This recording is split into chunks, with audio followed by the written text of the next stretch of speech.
Last night, I promised you price targets from Brian Wang and Randy Kirk, and somehow Zoom let us down, and those price targets got cut off, along with a really, really good analysis of where the stock market is right now. Now, Brian and I will probably pick up that ball again on Wednesday night and kind of try to at least redo those price targets again. But at the end of this video, I will go over that analysis of where the stock market is right now because it was important, it's big, and I'll try to remember what Brian had to say about it. And at the same time, I will revive as much as I can remember of Brian's price targets, as well as give you an update on my own. And they have changed.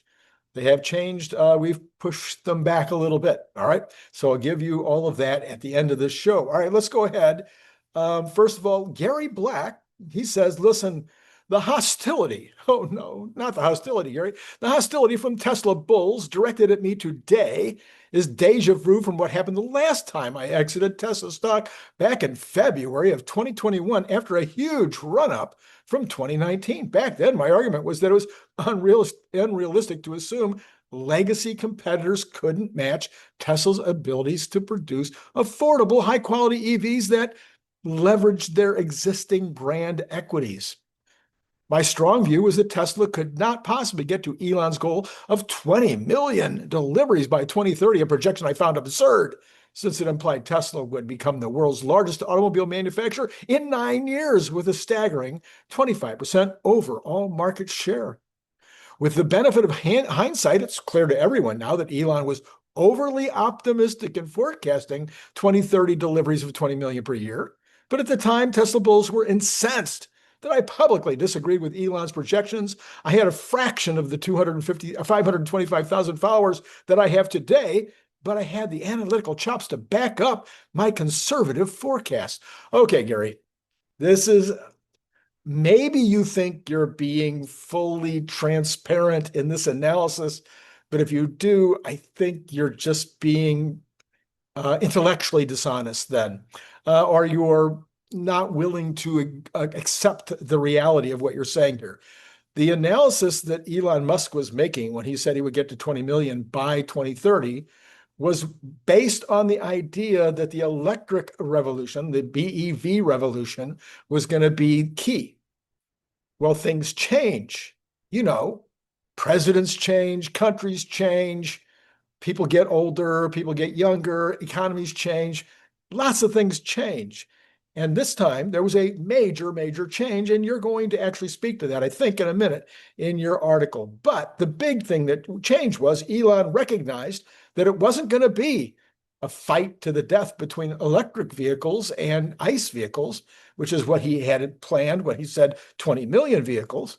What it's going to be is a fight to the death between autonomous vehicles and all other cars, where people are just going to no longer be driving around in cars where they're operating the vehicles themselves. And it's going to be a very rapid change in that regard. And that changed everything. And now it changes the amount of vehicles you even need on the planet. You may not need 20 million total per year being produced in order to, in fact, my expectations are that you need far less than that being produced each year, because each vehicle will be able to manage 5 times to 7 times as much passenger miles as you currently have. Now, maybe the passenger miles increase and therefore you need more, but it's not going to be, you're not going to need 100 or 80, 90 million cars a year like you do now. You might need 20 million, and that might be more than enough. Well, Gary says he got hundreds of hateful DMs and tweets from followers on X asking if I thought I knew better than Tesla management. I was told I was too old and knew nothing about technology. My forecast of just 6 million deliveries per year in 2030 showed a total lack of understanding of the business. And I think it did, Gary. I would agree. At the time, based on what the plan was with BEVs, I think it showed a total lack of understanding for what Elon was planning to do. Well, who was right then? I have the receipts. 6 months after I exited Tesla, I bought it back 30% lower. By 2024, Tesla management abandoned its 2030 forecast per 20 million per year and shifted to unsupervised autonomy as the value driver for Tesla stock. Well, you just said it. But then, Gary, you didn't also go back and make clear as to why all that change took place, which had nothing to do with your analysis in 2021. It had to do with something that completely changed everything. I don't understand, Gary. Fast forward to today, and once again, Tesla faithful are too gullible in believing management's assertions that Tesla alone has achieved unsupervised autonomy and everyone else in the industry will be forced to license Tesla's FSD technology or go bankrupt. Which, of course, is laughable since there are already 5 autonomous players with unsupervised ride-hailing businesses up and running: Waymo, Baidu, Pony, Zoox, and WeRide. Well, Gary, you were on my channel. We had this discussion. Was there any time in the discussion that I said what you just said? No. I've seen you on the Bulls. I don't see any one of those people saying that Tesla will be all alone. Cathie Wood doesn't say that Tesla will be all alone. I don't think Elon Musk thinks they'll be all alone in terms of autonomous vehicles. What I said on the show was 25% market share, and you laughed at my 25% market share. I think you've come to my point of view by now. The 25% market share worldwide might be about right. But Cathie Woods thinks it's going to be 75% market share, and Elon Musk thinks it's going to be 90% market share, and I would not ever, ever, ever, ever bet against Elon. So I don't know. It might be 50%, it might be 75%, but Tesla is going to be the big winner in the space. And I think you even agree with that. Well, he says perhaps Tesla bulls will finally be right after 4.5 years of Tesla underperformance, or maybe I'm right again and Tesla stock is poised to fall sharply over the next several months. To be clear, I strongly believe Tesla will solve for generalized unsupervised autonomy, but so will a handful of others as autonomy becomes table stakes for anyone who wants to compete in the automotive industry. Well, there you go. It'll be table stakes for anybody that wants to compete. Well, yeah, but none of the other ones have the capability now, and it'll take them, as you know, 2 to 3 years if they started tomorrow to get up to what Tesla has today. Even if they have Tesla's own technology, it would take them 2 to 3 years to implement it. Anyway, Gary, on the other hand, I will give Gary some credit as one who has asked for Tesla to do some serious advertising. So that's all we're going to talk about in terms of that. Gary, you can believe what you're going to believe. Tesla could fall. It could go back to 175 or 275 or 250. Not arguing. Could happen. Anything could happen between now and the end of the year or even next year. So much could happen with regard to the economy. There's so much in flux right now. We'll talk about that in a minute. But I don't think there's a chance in the world I don't think there's a very high chance, that's what I should say, that we're going to ever go below 300 again, or maybe even 310, 330. But we could. But I also think there's a very good chance, as I'll talk in a minute, that we're going to be going to all-time highs fairly soon. And Brian Wang is on my team on that one. Well, anyway, as I mentioned, Gary has been arguing for a long time that we do need to get some advertising done. Gary always said, hey, instead of dropping price, do some advertising. And sometimes I agreed with him, sometimes I didn't. We talked about it on this show again, and I saw the benefits. I've been doing advertising since I was about 15 years old when I started my first rock band. We were doing advertising, but I got serious and became a professional in the advertising world in my 20s, doing advertising pretty much in every media you can think of, from trade magazines to trade shows, from newspapers to magazine to general purpose consumer magazines to what have I left out? I know I'm leaving radio, so much. And then I've worked with over 400 clients over the last 20 years, helping them to advertise in social media and all the rest. Well, so in my experience with all of those different industries and all of those different media, I've tried to parse out. I haven't been so adamant as Gary that it's always true that Tesla needed to advertise. When they were selling out every vehicle they could make, I didn't think it was necessary for them to advertise. But as soon as they couldn't sell every vehicle they could make, I started saying it's time to advertise, and I still believe that. In the book, The Elon Musk Mission, we put down all kinds of ideas with regard to advertising and promotion that I still believe some of those promotional ideas would work today if Elon or somebody at Tesla would like to pick up a copy of the book and look at some of those ideas. Maybe they would agree. In any case, right this minute, between now and the end of September, I don't think they ought to advertise. but starting in October, I think they should definitely advertise, and I think the advertising should be FSD. Well, they've already started doing some advertising on YouTube again. It says Tesla's has added pop-ups on YouTube with a major third quarter push. Tesla's breaking its own rules this is, I think, Teslarati, by advertising on various platforms in an effort to sell as many cars as possible before the $7,500 vehicle tax credit ends. Tesla has had a very polarizing perspective on advertising. Over the years, it has taken on different attitudes towards spending any money on advertising. It has instead put those dollars into research and development. That's very good. But they've also put it into into price cutting, and that's not quite as good. Back in 2019, Tesla CEO Elon Musk talked about the company advertising its vehicles and energy products. He said, Tesla, this is back in May 18th, 2019, Tesla does not advertise or pay for endorsements rather. Instead, we use that money to make the product great.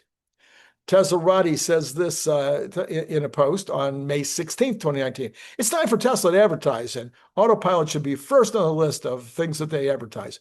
In 2021, in response to analyst Gary Black, again, who had pushed for Tesla to have a PR or marketing department, Musk responded to that. He says, other companies spend money on advertising and manipulating public opinion. Tesla focuses on the product. Elon says, I trust the people. Well, this didn't hold on as Tesla's strategy for the long haul, says Teslarati. While Musk did resist advertising for a long time, Tesla started placing ads on platforms like X, Google, and YouTube several years back. It's pretty rare that Tesla pushes these ads, however, and that's true. The company's stance on setting aside capital for advertising seems to be circumstantial. Right now, it's working to sell as many vehicles as it can before the tax credit comes off. I think they should be working to sell as many FSD units as possible starting October 1 because there's a real opportunity there. I think the return on investment would be huge. 𝐄𝐮𝐧𝐝𝐚𝐲 from at grind with an E, GRIND options says, Tesla is starting to advertise on YouTube. It's a move that makes sense considering the timing. With just 6 weeks left in the quarter, Tesla is going to work tirelessly to push as many cars out as possible. Throw in one of the many incentives it is offering currently, and there's surely going to be some takers. It's pretty funny. This morning, I started out on my walk, and my neighbor came up and said, hey, Randy, I've been watching you on YouTube, and I think I'm going to buy a Tesla before the $7,500 goes away. Sawyer Merritt says this, Tesla has increased the price of all of its trims on the Model S and Model X by 10 grand in the US, but every trim now comes standard with FSD supervised, free lifetime supercharging, 4-year premium service, and free lifetime premium connectivity. The total value of that's $15,000, and they're only raising the price $10,000. So then he lists some of the starting prices. If you care, Model S all-wheel drive $94,900, Model S Plaid $109,900, Model X all-wheel drive $99,900, and Model X Plaid $114,000. And all of those were not just $900, they were $990, but you probably don't care about the $90. Okay, so 4-year premium service includes tire and windshield protection plans, plus maintenance, covers scheduled services, including wheel alignment, tire rotation, front camera cleaning and replacement of the HEPA filter, cabin filters, and the wiper blades. Well, you know, the Daily Mail, which sometimes is a pretty good little paper and has some conservative values, the Daily Mail finally got around to reviewing the Model Y. I won't bore you with the really terrible recitation of the specs and their benefits. Anybody could have done that. It could get me to write for the Daily Mail, and I could do as good an article as that. Well, you've heard them all before anyway. So, but after calling out the car as a solid choice, and after never mentioning FSD, because of course it's not a thing in the UK, but you think that would have been mentioned because it is coming to the UK, and saying it has lost any serious benefit compared to other cars. The author concludes by she shows us. This is like she says these other 5 brands all have something better than Tesla. So it takes 5 brands to get something better than Tesla. You can't get all 5 of these in one vehicle, But these 5 brands, well, so here it goes. So the Y is surrounded by EV, SUV competition, and not just from BYD. There are new SUVs that offer faster 0 to 60s, the MG IM6, have plusher Scandi interiors, the Volvo EX40, are better to drive, the Polestar 3, deliver faster charging, the Hyundai Ioniq 5, and have cheaper price tags, the Renault Scenic, and none of them comes, oh, here we go, and none of them comes with a toxic CEO. She says, I've had many a fabulous journey in a Tesla and would again. I enjoyed having the new Y to drive and appreciate its range, comfort, and supercharging. But, and here's where she tips her head. She says, oddly, in the end, I don't want to have to put a sticker on my car saying the person who made it is crazy. So that's good journalism. I love journalists' analysis that includes the personality of the CEO. This is Randy Kirk, by the way. I know there's a very long section on Tesla for Saturday, right? Please hit like, subscribe, notify. Thank you so much. There was somebody who gave $100 yesterday to Patreon. That was fantastic.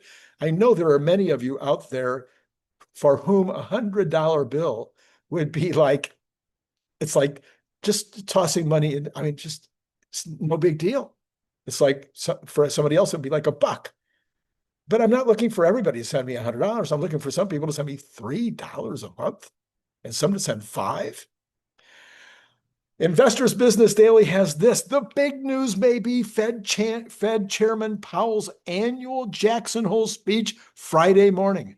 Powell has used that event to signal key policy changes. He's often said, come up with his changes at that meeting. Markets will be looking to see if Powell will confirm market expectations of Fed rate cuts. The odds of a September 17th rate cut are around 85%, but that's down from a virtual lock before some hot inflation numbers came in with the PPI. I'm paraphrasing here. Here's the real answer on that rate cut. We have a PCE next week. No, the following week. We got a CPI and a PPI before the 18th. We've got a multitude of job reports, one of them coming in 2 weeks, and lots of other in-between job reports. And that's just the job reports and the inflation reports. And of course, there's also, for some reason, the Fed pays attention to the Michigan Consumer Sentiment Report. And also there's the consumer, what's the other one? I forget what it's called. Anyway, you've got these various surveys of whether consumers think inflation is coming or not coming. And you know what they turn out to be? They turn out to be completely divided along the lines of political affiliation. People who are Democrats think inflation is going to be big, and they think the economy is going to be small. Republicans think the economy is going to be big, and inflation is going to be small. And there you go. That's how much those particular surveys are worth. It makes no sense to me why anybody pays any attention to them at all. Well, anyway, too much is riding on this particular Fed decision. And every new data point is going to change the minds of those who are gaming or trying to figure out what's going to happen on the 18th of September. You saw what happened last week on Tuesday. We thought, oh, it's done. That's it. No, don't worry. Or Wednesday, whatever day that was. And then that was a CPI. Then when the PPI came out, it was like, oh, no, it's not going to happen. Anyway, we have at least 5 more days like that between now and the Fed decision. Anyway, now we'll get to the part which was cut out, and this first part is from Market Watch. This was the part that was not on your video last night that should have been. And again, I wish Brian was here to help me through this, but let me just go on ahead with what Market Watch had to say, and I'll be making commentary. Of course, the U.S. stock market has kept smashing new highs, prompting Wall Street strategists to scramble and revamp their predictions for where the S&P 500 might close out the year. But trouble might be brewing. Brian and I agreed that one of the things you worry about is when everybody's up here, sometimes that's a good time to start heading for the hills. So behind the cheerleading, market euphoria can make overly bullish stock market forecasts dangerously misleading for everyday investors. In the past month alone, at least 7 major Wall Street banks, including Goldman, UBS, Bank of America, Wells Fargo, and that's 4. I missed one in there somehow. Have adjusted their year-end targets for the S&P, citing resilient earnings growth despite Donald Trump's tariff plans and the potential resumption of the Federal Reserve's interest rate cuts. Well, yeah, I mean, those would be going in the opposite directions if you believe the nonsense about the tariffs. Anyway, Citigroup was the latest to do so on Monday, with the firm bumping its benchmark index target to 6,600 from 6,300, which, by the way, is where Tom Lee is right now. And that's implying an upside of 2% to the index close of 64.68. That was Thursday. Didn't look, I don't have it in front of me what Friday's was. Last month, the team of Goldman Sachs strategists, led by chief U.S. equity strategist David Kostin, said that they expect the S&P 500 to reach 6,600 also by the end of 2025, and that was up from 6,100. Others are even more optimistic. Oppenheimer Asset Management's chief investment strategist John Stoltzfus in late July raised his year-end target to 7,100 from what he had previously been at 5,950. That's the highest among the panel of strategists tracked by MarketWatch. The new forecast implies a nearly 10% upside from Thursday's closing level and would put us over 20% again for the 3rd year in a row. And I think maybe over 15%. We're likely to end. I believe we're likely to end up 15% for, I think, 5 of the last 6 years. The revised estimates place Wall Street's average year-end target at 6,400. That's below where we are right now, but an increase of more than 7% from the 5,975 in April. To be sure, Wall Street has adjusted its S&P forecast multiple times this year. At the start of 2025, firms have projected the index could end the year between 64 and 7,100. And so, et cetera. Well, okay, so Brian and I talked about this for a while, and the conclusion that we reached is that there's a very good chance we're going to see a pullback. That pullback could happen soon. We're in the doldrums of August, very, very low participation the next 2 weeks. September is usually a really rough month for the stock market. So I would not be at all surprised. I've been saying this for 3 weeks. I would not be at all surprised to see a 5 or 10% pullback.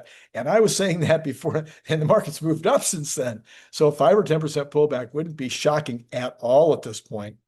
However, that doesn't mean that I don't see a great year end. And Brian was 100% on board with this as well. It also doesn't mean, we both agreed, that this 5 to 10% pullback would be anything forward thinking about what the business is, how business is going to be in 2026. Both of us see extremely strong business in 2026 after all of the stimuluses are in, after all of the AI is starting to become a part of the market, after the Fed has probably cut a couple of times. I mean, everything is pointing to a magnificent 2026, including for Tesla, as you know. So that's kind of how we're looking at it. Both of us are pretty much in agreement. Maybe, not necessarily, but maybe a 5 to 10%. I'm saying probably a little stronger than he did, 5 to 10% pullback between now and the end of the year, and then going higher. And I wouldn't disagree with Tom Lee or any of these others at 6,600 or maybe even higher by the end of the year. In fact, Tom Lee the other day just adjusted his and said, hey, it might even be higher than 6,600. So that is the article went on to say that they're like a weather vane, basically. When the wind moves, they have to move. So everybody's moving because the wind is moved. Wall Street's year-end S&P targets aren't picked from thin air. One of the most common methods strategists use to calculate their targets is by multiplying the estimated earnings per share for the index over the next 12 months by the forward price-to-earnings ratio to get a projected index level. The mission may seem impossible among current market uncertainty. I don't think this would be hard under these tariffs. If they have any impact at all, it's going to be momentarily. And what people are looking for, what they're looking at, is the big, beautiful bill. There's implications in that bill. I don't care what side you're on. I don't care which party you believe or belong to. The big, beautiful bill is stimulative. How can you see it any other way? And if the Fed cuts rates, that's stimulative. How would you see it any other way? And then in addition to that, you've got AI. So I'm not sure how we're not going to have a move up in the earnings next year. I think it's going to be very strong. One major concern is that the stock market has hovered at record levels, even though underlying economic fundamentals have stagnated or in case worsened. Disconnect that leaves strategists wondering what the heck, and this will be especially housing and manufacturing, of course, still flat after 4 years. And then, of course, labor seems to be soft, but it's still at 4.2, which is the number you need to watch. And multiple people now agreeing with me what I said the other day, which is, why am I always ahead of these other people? The number is going to not be 100,000. It's not going to be 140,000 in each month's increase in payroll. It's now going to be probably 50,000, 70,000, sometimes under 50,000, maybe even negative, because we might even have negative migration this year. We might have more people going out than coming in total, counting all the regular visas and counting the illegal immigration. The article concludes with, what's funny is that you may argue some of the tariff problems have been ameliorated, but we haven't really solved any of the big tariff issues, and we really don't know what the look-through impact is going to look like. The reality is that it's still hard to imagine that Trump's aggressive and ever-changing tariff policies won't inflict at least some harm. Indeed, the U.S. economy has increasingly felt the pressure. Early this week, a key measure of consumer prices also posted the biggest increase. Oh, my goodness. That was completely, if you watch the channel all the time, you know that I dug into that, and the PPI was just wrong, and that's why the market adjusted by the end of the day. Roughly 90% of the companies in the S&P 500 reported results for the second quarter, and 81% of them reported EPS above estimates, according to John Butters. Yes, earnings were a lot better, but relative to expectations at the start of the year, they were in line. That's fine. That's good. But I would agree there's a problem when you're at these highs. However, listen to this, the 𝐒𝐭𝐵ESI letter, who's typically kind of bearish in general, kind of. The secular bull market that began in 2009 is now 16 years old. Will it end like 1968 or will it end like 2000? The 1982 to 2000 cycle ended with a 114% rally into the dot-com bubble before crashing. On the other hand, the 1949 to 1968 cycle ended with a series of smaller peaks and deeper pullbacks. As seen below, he shows the chart, today's market is tracking more like the 1960s pattern than the 90s blow-off. CAPE models suggest returns could still accelerate over the next few years before they peak. That doesn't mean there won't be ups and downs. That doesn't mean I'm wrong about the 5 to 10% pullback. It just means that he's saying it's got years to run. Both historical analogs imply more highs ahead before this secular wave ends. This bull run is incredibly strong. Okay, so what were Brian's and my price targets? Okay, here's what I've done. Because we're not going to get an Optimus reveal by the end of the year, that's pretty clear. In fact, they're barely going to start making Optimus before the end of the year. And because the whole thing with we have hardly any cars on the road yet in Austin, and we have safety riders sitting in the seat. I'm moving my estimate of when everything's going to happen. I'm just moving it up.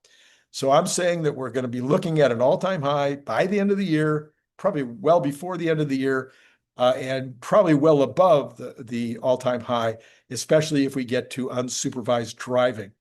Brian is roughly in the same game. He has slightly different caveats to his. I think he would agree with everything that I said, but he's also looking at some additional items like a lot more car sales. He'd like to see a lot more car sales because of Universal, because of FSD, and because of Model Q, et cetera, that we would actually start to see quite a lot more cars being sold, in particular for next year's numbers. But even I think he'd like to see that starting to show up in the fourth quarter. All right. In either case, I think we both believe we'll be at all-time highs by the end of the year without question. Now then, what about next year? Well, remember last year, Brian and I were alone, 100% alone. Two guys, nobody else. I projected 410. He projected 450. We got to 488. We both said that would happen by January 30th. I think it was slightly after January 30th, but we were both completely alone, being anywhere close to those numbers, and both of us got the bow. Brian was righter than I was. Okay, so we decided, hey, let's take another shot at January 30th. So both of us have our estimates for January 30th. Mine's 1,000 and his is 700. And again, his is more based. He'd like to see in January, really like to see the numbers starting to pop on unit sales of cars. I'm not as interested. I think it'll happen, but I'm less interested in that. What I'd like to see would be an Optimus update somewhere in January, even if it's just a major update at the earnings call to let us know what's going on, but enough to get people excited about Optimus. I think there will be some kind, maybe not a reveal in January, maybe the reveal doesn't happen until the end of the quarter, but I just need something in that regard. Also, by the end of January, by the time that we hear that earnings call, I'm pretty confident that we will have lots and lots and lots of data with regard to unsupervised, with regard to FSD, with regard to cities, and with regard to the number of cars on the road. Oh yeah, Brian said I think his end of the year, his 488 did want to see at least 1,000 cars on the road by the end of the year to get there. I think that's fair. Maybe I want to see more than that, maybe a couple 3,000 on the road in order to get to my 1,000 by the end of January. So that's kind of a rough thing. Let me know what you think in the comments below about those estimates. And again, when Brian's on Wednesday, he and I will cover all of that again. Later on tonight, later on tonight. What time? Oh, yeah. Later on tonight, you're going to get Brian Wang. Brian Wang has done we did an amazing, amazing video, a deep dive. I'm going to leave it a secret, but it'll be really clear from the thumbnail. Check it out here in just a few hours, around 7 o'clock. Let's call it 7 o'clock tonight.